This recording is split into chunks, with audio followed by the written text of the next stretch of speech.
হাওড়া পরিস্থিতিতে আপনাদের দেখাতে হবে। গতকাল দেখিয়েছিলাম জিটি রোডের উপর দিয়ে কিভাবে জল বইছে। সেই জল এবার ঘরে ঢুকেছে, খাটের উপরেই সংসার পাততে হয়েছে। জল যন্ত্রণা ছবি হাওড়ার সাপুইপাড়া পঞ্চায়েতের পশ্চিম শান্তিনগরে। রাস্তাঘাট জল থই থই, ঘরের ভেতর জল থই থই, হাঁটু সমান জলের তলায় গোটা এলাকা এই মুহূর্তে। জমা জলে ভেসে গিয়েছে রান্নাঘর, বাধ্য হয়ে খাটের উপরেই চলছে খাওয়া দাওয়া। আমাদের সঙ্গে রয়েছেন প্রতিনিধি সুব্রত। সুব্রত, আমি গতকালই একটা আশঙ্কা প্রকাশ করেছিলাম যে রাজ্য সড়কের যদি এই অবস্থা হয়, একটু ভেতরের এলাকাগুলোর কি অবস্থা সেটা অন্তত বোঝা যাচ্ছে যে এই মুহূর্তে খাটের উপরেই সংসার পাততে হয়েছে প্রত্যেককে।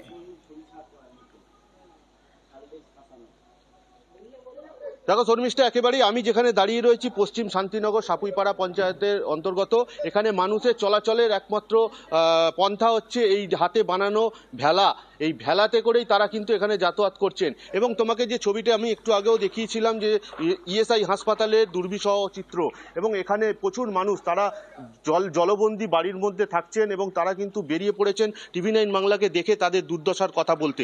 আমি সরাসরি একটু কথা বলে নেবার চেষ্টা করব। যে দিদি, একটু কথা বলতাম।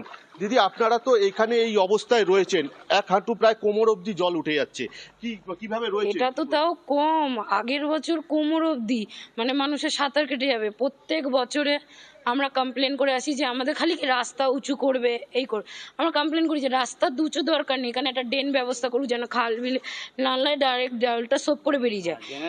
এমন ব্যবস্থাই হয় কোনো ব্যবস্থা হয়নি।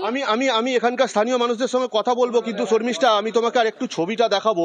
আমি একজনের বাড়িতে এখানে যাচ্ছি, সেই বাড়ির কিন্তু পুরো ঘর সংসার ভাসছে একেবারে জলের মধ্যে।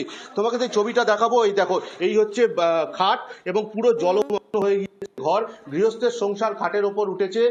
এইভাবেই তাদের দিনের পর দিন কাটাতে হচ্ছে।